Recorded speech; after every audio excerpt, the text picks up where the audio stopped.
bisa bertemu kembali ya.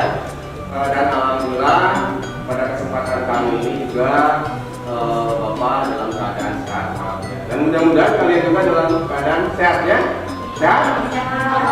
Oke, alhamdulillah ya. Oke, sebelum kita mulai pembelajaran pada sore hari ini, alangkah baiknya diawali dengan berdoa terlebih dahulu. Dan doa ini akan dipimpin oleh saudara kita. Silakan kita. Perhatian. Siap. Sebelum belajar, mari kita berdoa dimulai.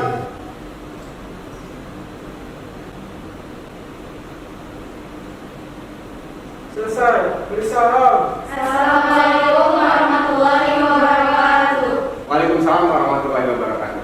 Oke, alhamdulillah doa telah selesai dilaksanakan dan mudah-mudahan doa kita dikabul oleh Tuhan Yang Maha Kuasa. Oke, baiklah, kita langsung saja materi pembelajaran pada kesempatan sore hari ini. Kita akan membahas tentang materi teater, ya, yaitu mencipta struktur dramatik aktor.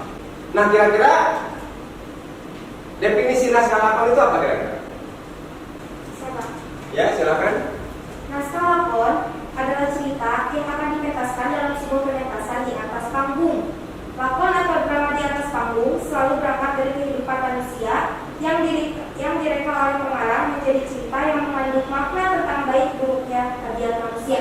Oke, bagus ya. Jadi intinya secara simpelnya atau secara sederhananya bahwa naskah lakon adalah sebuah naskah yang akan dipentaskan di atas panggung, atau dengan kata lain sebuah cerita yang akan dipentaskan di atas panggung. Oke. Kemudian ada struktur dramatik. Kira-kira apa itu struktur dramatik? Oke, Amel, silakan Amelia. Struktur dramatik adalah satu kesatuan peristiwa yang terdiri dari bagian-bagian yang memuat unsur-unsur plot. Oke, ya, bagian dari satu peristiwa yang memuat unsur-unsur Plot. Oke, bagus sekali ya.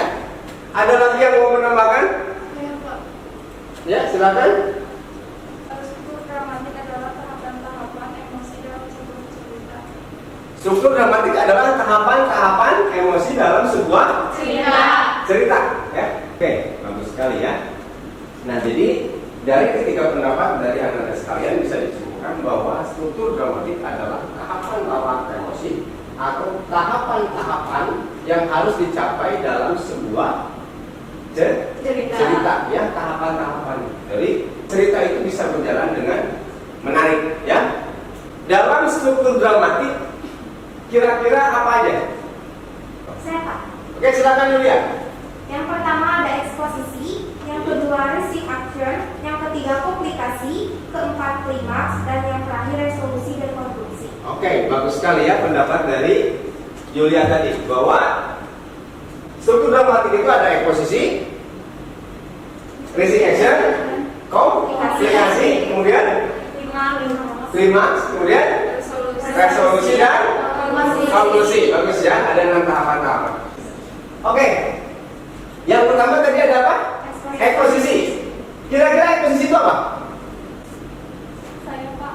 Oke, silakan. Oke, ya, yang paling kiri dari Bapak tadi sepi-sepi saja nih. Nah, jadi sekarang silakan. Eksposisi adalah awal atau pembukaan dari suatu drama. Eksposisi adalah awal atau pembukaan dari sebuah drama. Bagus sekali. Kira-kira apa lagi? Siapa yang mau menambahkan? Saya Pak. Ya, silakan Lucia. Eksposisi adalah awal dari sebuah cerita atau permulaan cerita. Biasanya permulaan pengenalan dan berisi penjelasan. Oke, bagus sekali ya. Jadi intinya eksposisi itu adalah pengenalan tokoh, apalagi peristiwa, waktu, kemudian tempat, ya, secara singkat tapi jelas. Contoh gini misalkan, untuk menunjukkan bahwa keluarga itu dari golongan menengah ke bawah atau katakanlah secara kasarnya keluarga itu miskin. Kira-kira penandanya apa? Rumah gubuk, ya. Misalkan rumahnya itu di apa? Kalaupun misalkan rumahnya tembok itu, misalkan si rumahnya itu temboknya sudah kotor ya, sudah pudar gitu. Ya, atau misalkan dari properti, bisa saja untuk menandakan seseorang itu di bawah garis kemiskinan, bisa saja dari properti. Misalkan propertinya Cara pakaian. pakaian, ya pakaian. Nggak mungkin misalkan si ibu orang-orang yang ada di situ, misalkan pakaiannya bagus-bagus, katakanlah ibu tua gitu di situ, nggak mungkin ibu pakaian ibu-ibu itu menggunakan pakaian ibu sosialita. Ya paling sederhana aja ya, paling misalkan bajunya ya daster gitu ya, atau bapaknya misalkan menggunakan kaos apa?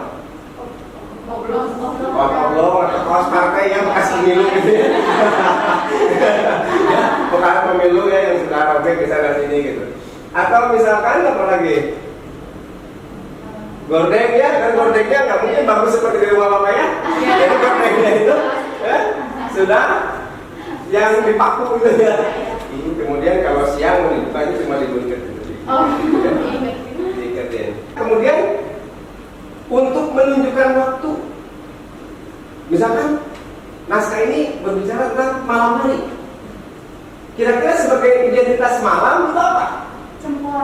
Cempor misalkan ya, atau katakan obor ya. Apa lagi? Suara jangkrik ya. Apa lagi? Burung misalkan burung hantu itu ada nggak yang berkicaunya malam siang hari? Nggak ada ya. Kecuali burung hantu yang jadi-jadi. Oke. Kemudian setelah eksposisi ada apa? Ada rising action. Oke, kira-kira siapa yang tahu tentang rising action? Oke, silakan. Pir. Rising action adalah di mana tahap kemunculan komplikasi atau kemunculan masalah. Oke, bagus sekali ya. Jadi rising action ini adalah dengan kata lain munculnya masalah. Ada lagi tambahan? Oke, silakan. Angkat tangan. Rising action yaitu mulai turunnya waktu satu titik konflik mulai terjadi kekuatan sebagai pendorong. Oke ya, ada satu titik kekuatan laku sebagai pendorong ya terjadinya konflik. Oke. Nah, kesimpulannya bahwa rising action itu terjadi apabila bibit-bibit atau sumber-sumber konflik mulai terjadi, muncul apa yang akan menjadi konflik pada cerita tersebut. Contoh gini, misalkan kita lanjut tadi yang eksposisi. Misalkan menceritakan tentang seorang keluarga yang hidup dalam ataupun yang hidup di bawah garis kemiskinan. Misalkan muncullah konflik. Konfliknya apa? Tiba-tiba karena dia punya anak yang lagi sekolah, ya, datanglah kertas tagihan dari sekolah bahwa si A, katakanlah ada tokoh misalkan namanya Ani, gitu ya. Si Ani ini misalkan dapat surat tagihan dari sekolah, sedangkan di rumah tidak punya uang. Itu masalah nggak? Masalah. Ya. Setelah rising action ada apa lagi? Konflikasi, ya. Oke. Kira-kira konflikasi apa? Silakan lihat. Komunikasi adalah suatu teks yang mulai memunculkan suatu permasalahan atau konflik pada suatu cerita fabel atau permasalahan yang dialami oleh tokoh dalam cerita tersebut. Oke, bagus sekali ya. Dari tiga pendapat tadi, ya, dari Aulia, dari Amel, dari Yulia, dapat disimpulkan bahwa komplikasi itu adalah perumitan masalah atau menyatunya beberapa masalah dalam satu waktu. Kalau dalam istilah kedokteran, komplikasi itu ya penyakitnya. Ada gula, darah tinggi, apa lagi? Diabetes jantung ya. Langsung dibawa ke rumah sakit. Oke ya. Nah, jadi menyatunya beberapa masalah dalam satu peristiwa. Contoh, dalam kita lanjut ke kisah yang tadi, ya. Misalkan katakan yang tadi ya, keluarga yang tadi yang di bawah garis kemiskinan itu, ya. Setelah tadi muncul masalahnya, yang pertama apa tadi? Yang mendapat tagihan dari sekolah. Itu masalah tadi dalam discussion. Tiba-tiba ibunya sakit, ya. Begitu mendengar begitu mendapatkan surat tagihan dari sekolah, kaget, tagihannya besar amat. Jadi pikiran sakitlah ibunya. 2 masalah. Kemudian muncul lagi masalah yang lain. Ketika mau ujian itu, bukunya hilang. Ya, udah 3 masalahnya. Muncul lagi permasalahannya keempat, misalkan apa? Sepatunya robek misalkan. Masalah lagi. Muncul lagi masalah, misalkan seperti apa? Tagihan dari rumah sakit. Tagihan dari rumah sakit dari mau jawab kamu.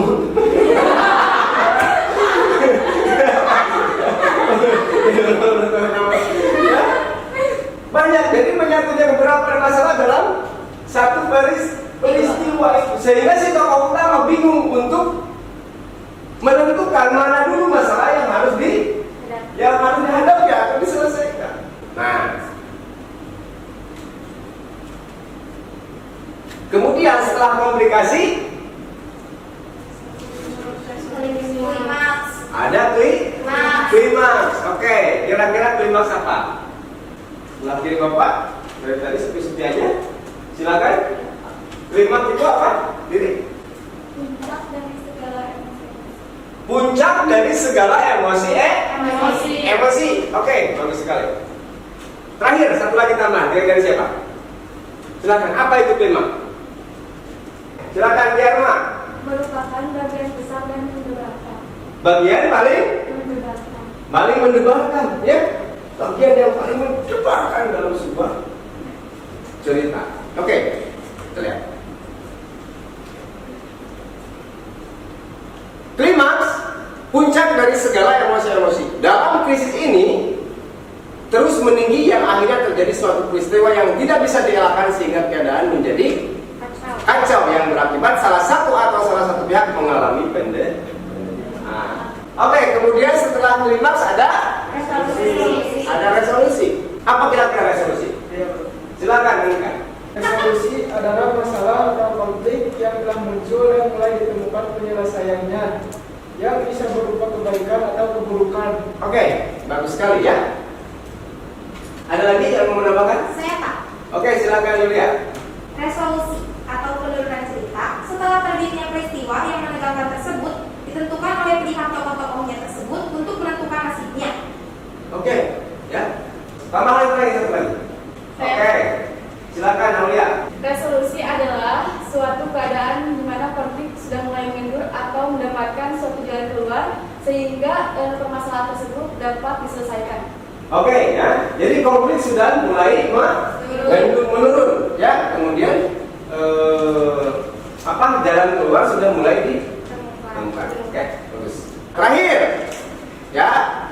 Terakhir, ada konklusi. Apa kira-kira konklusi? Oke, silakan, Fitri. Konklusi adalah akhir dari sebuah cerita. Konklusi adalah akhir dari sebuah cerita. Oke, bagus lagi. Oke, silakan Sabrina.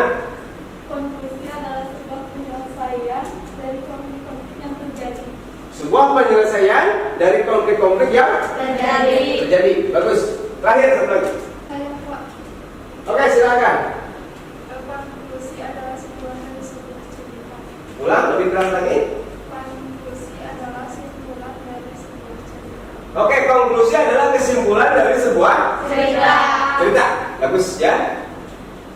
Oke, untuk struktur gramatik kita sudah membahasnya ya. Jadi intinya adalah struktur gramatik itu ada 6 ya. Yang pertama ada eksposisi, yang kedua ada description, yang ketiga ada komplikasi, keempat lima konklusi. Oke, bagus ya. Jadi untuk masalah dari struktur gramatik ini Ananda sudah bisa memahaminya. Oke, sekarang tugas Ananda sekarang adalah silakan analisa naskah-naskahnya, ya. Silakan analisa naskah-naskahnya, kemudian diperankan. Kalau tokohnya misalnya ada 5, silakan dibagi tokoh tersebut siapa aja yang mau main, ataupun siapa saja yang mau peran sebagai ibu, yang mau misalkan ada peran sebagai tokoh A, tokoh B, tokoh C, ya. Silakan dibagi-bagi, nanti dipresentasikan hasil dari analisanya, ya. Oke, siap? Siap. Oke, siap ya. Silakan Bapak kasih waktu sekitar berapa menit? Kira-kira? 20. Untuk menganalisa ya, 20 cukup? Oke ya, jadi 20 itu cukup untuk menganalisa naskah karena naskahnya juga pendek ya. Kemudian juga membagi peran. Siapa saja yang mau main dalam naskah tersebut. Oke, silakan di sini saja ya. Kalau itu berjawab.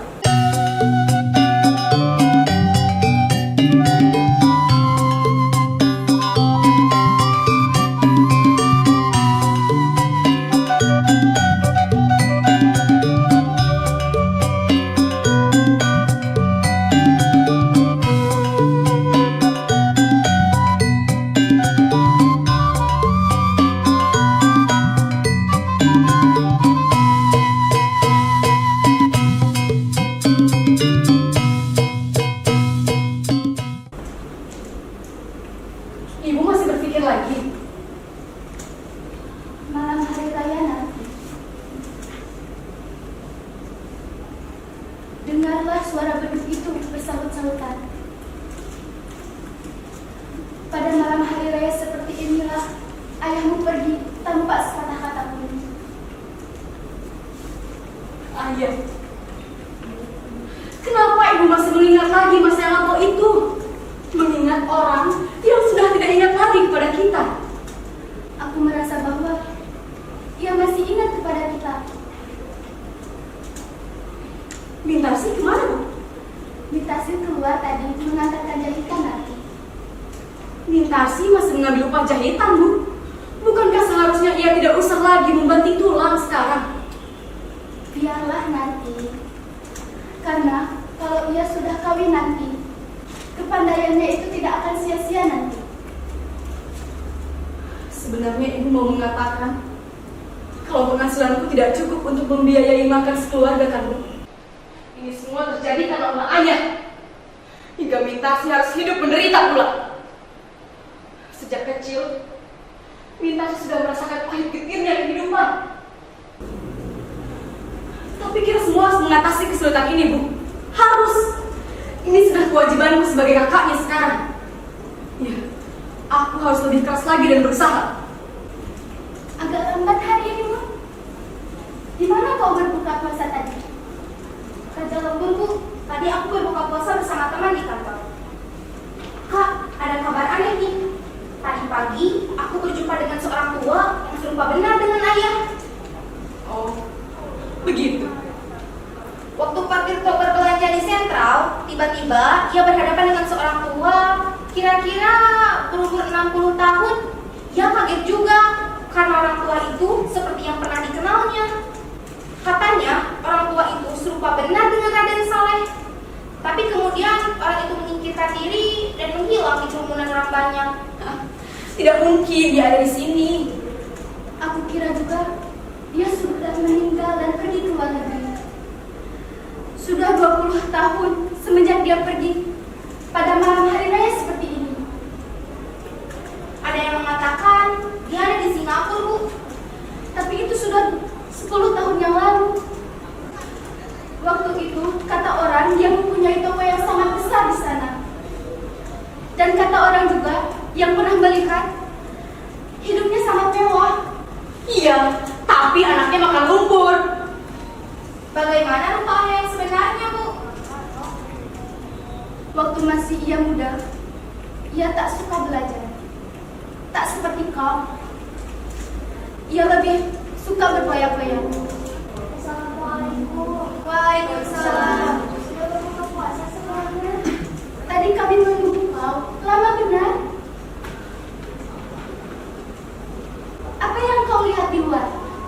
Waktu saya lewat di situ tadi, ada orang tua di ujung jalan ini. Dari jembatan sana melihat-lihat ke arah rumah kita.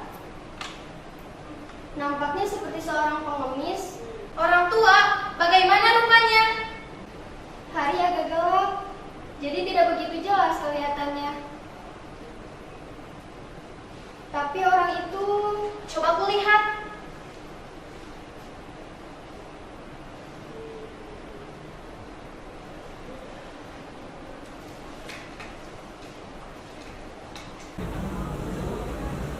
Siapa, Mama?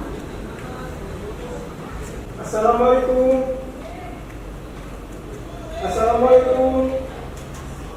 Apa di sini rumahnya Nyonya Saleh? Astagfirullah. Itu suara ayahmu, Nak. Ayahmu pulang, Nak. Tina? Engkau Tina? Saleh? Engkau Saleh? Engkau banyak berubah, Saleh. Ya, dia aku berubah. 20 tahun perceraian mengubah wajahku. Dan itu anak-anak kita semua. Ya, memang ini adalah anak-anakmu. Sudah lebih besar daripada ayahnya. Mari duduk dan pandangilah mereka. Apa? Aku boleh duduk, Tina? Tentu saja boleh. Mari. Ayahmu pulang, Nak. Ayahmu pulang.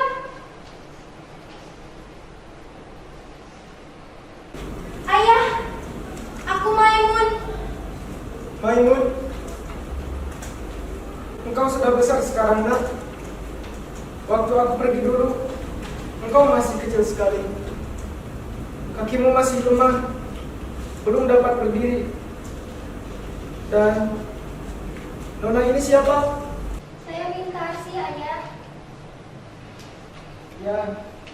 Ya, Mintarsi.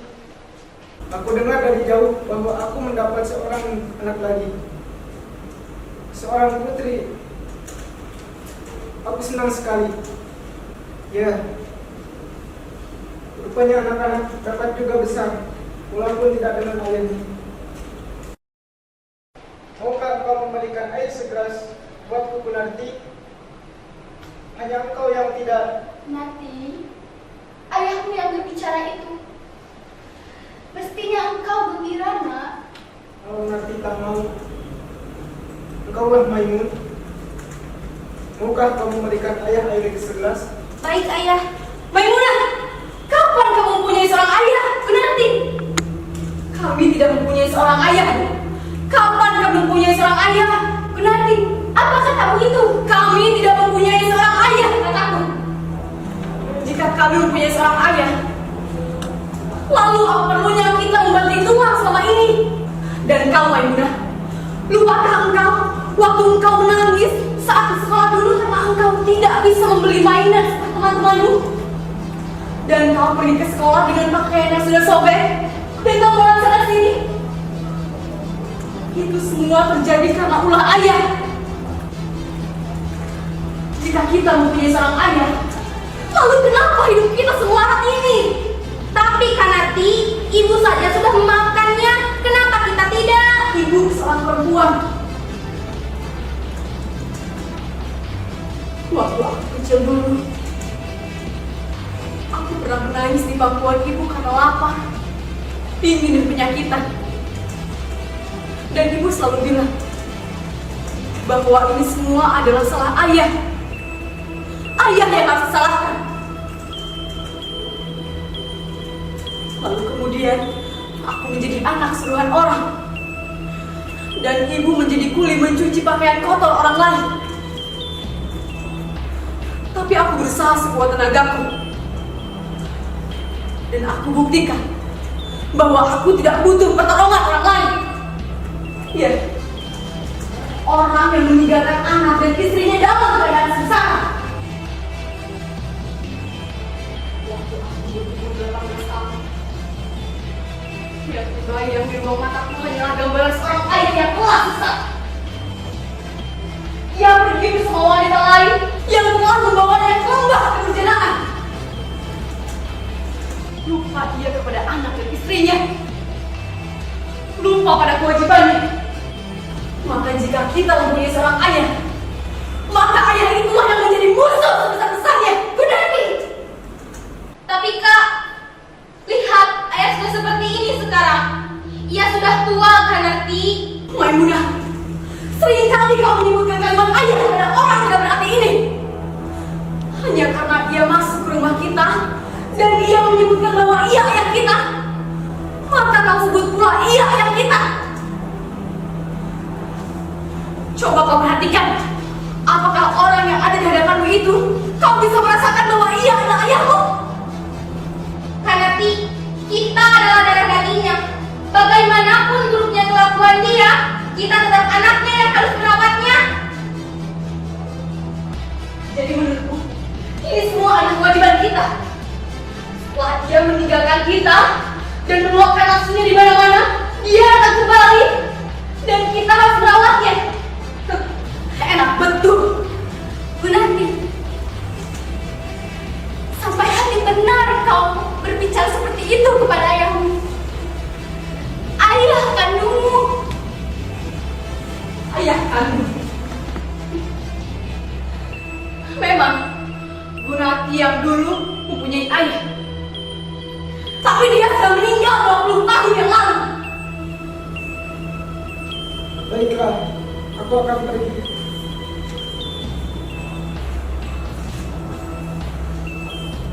Tapi, tahukah kau nanti bagaimana sedih rasa hatiku?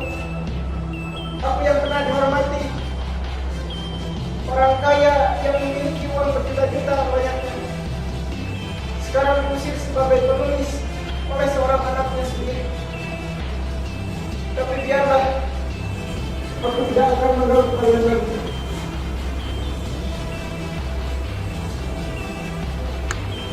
Ayah, Oke, ya bagus sekali, tepuk tangan buat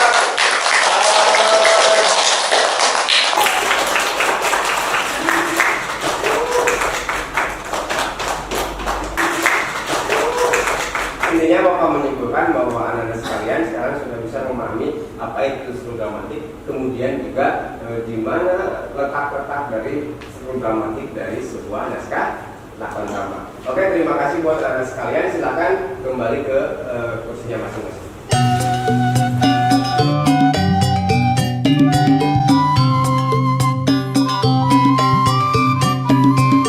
Oke, dari naskah yang tadi anak-anak mainkan, ya, kira-kira posisinya ada di sebelah mana? Adegan ketika Gunarto melarang ibunya untuk memikirkan ayahnya yang telah pergi meninggalkan keluarganya. Ada di adegan ketika Gunarti melarang ibunya untuk memikirkan ayahnya yang telah pergi. Oke, bagus ya. Nah, kemudian kira-kira untuk adegan rising actionnya di mana? Saya Pak, Oke, silakan. ketika kemunculan Maimun yang pulang dari kerjanya dengan membawa kabar yang mengagetkan. Dia datang dengan menceritakan jika dirinya bertemu dengan seseorang lelaki tua yang mirip dengan ayahnya. Bahkan teman kerjanya pun Pak Tirto juga bertemu dan mengenal sosok lelaki tua yang ditemuinya di Swalayan. Oke, bagus sekali ya. Jadi rising actionnya itu terjadi ketika Maimun yang pulang bekerja, ya. Jadi Maimun itu pulang bekerja, kemudian bertemu dengan seorang tua yang orang katanya mirip dengan ayahnya, ya. Dari situlah mulai munculnya rising action, adanya penanyakan emosi. Oke, setelah ada rising action ada apa lagi? Saya Pak. Oke, ada komunikasi. Komunikasi pada naskah yang tadi Anda bawakan kira-kira di sebelah mananya? Ketika Mentasi pulang dengan mengatakan hal aneh pula seperti Maimunah. Oke, ketika Mentasi pulang dan juga menceritakan hal yang sama dengan yang diceritakan oleh Maimunah tadi. Jadi secara otomatis menambah keyakinan dari si tokoh tersebut untuk meyakini bahwa sosok yang bertemu di jalan tadi adalah sosok ayahnya. Oke, makin kesini makin rumit nih masalahnya, ya. Di satu sisi juga si Gunarti tidak mau bahwa ayahnya datang kembali lagi ke rumah tersebut. Oke, klimaksnya di sebelah mana? Silakan. Siap. klimaks terjadi saat Gunarti tidak menerima kedatangan ayahnya. Klimaks terjadi ketika Gunarti tidak menerima kepulangan ayahnya. Oke, bagus sekali ya. Jadi Gunarti ini menolak sosok bapaknya yang selama 20 tahun tidak pernah kembali ke rumahnya. Ya, dia pergi ke Singapura, dia menjadi pengusaha dan kemudian bangkrut, dan setelah bangkrut, itu dia ingin kembali ke pangkuan keluarganya setelah bangkrut. Ya, jadi Gunarti dengan mentah-mentah menolak kehadiran bapaknya. Tapi di satu sisi, Maimun menerima kedatangan bapaknya, ayahnya, walaupun waktu bapaknya meninggalkan Maimunah ya, Maimunah itu masih kecil ya, masih ingat dan antara ingat dan tidak ingat. Apalagi misalkan mutasi, karena ketika bapaknya pergi ke Singapura, mutasi ini masih dalam kandungan dan bapaknya hanya mendengar bahwa dia memiliki anak lagi. Oke, seru ya. Kemudian resolusinya di mana kira-kira? Oke, silakan. Resolusi terdapat pada saat ayahnya pergi. Resolusi terjadi ketika ayahnya pergi. Oke, bagus sekali ya. Oke, ya. Terima kasih anak-anak sekalian bahwa anak-anak sekarang sudah menguasai tentang struktur gramatik.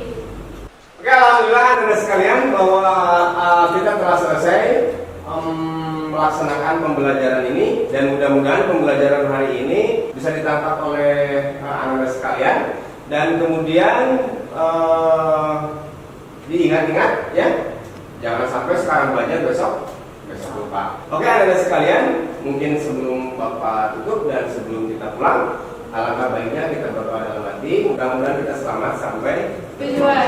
Dan untuk doa ini akan dipimpin oleh Saudara Aulia. Silakan Aulia. Perhatian, sebelum pulang, marilah kita baca doa dalam hati. Baca doa dalam hati dipersilakan.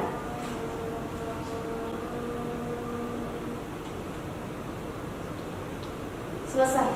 Beri salam. Assalamualaikum warahmatullahi wabarakatuh. Waalaikumsalam warahmatullahi wabarakatuh. Dan terima kasih buat anak-anak sekalian yang sudah mengikuti proses pembelajaran pada hari ini. Dan mudah-mudahan pembelajaran pada hari ini menjadi ilmu yang bermanfaat buat anak-anak sekalian. Oke, terima kasih. Sampai jumpa minggu depan. Assalamualaikum warahmatullahi wabarakatuh. Waalaikumsalam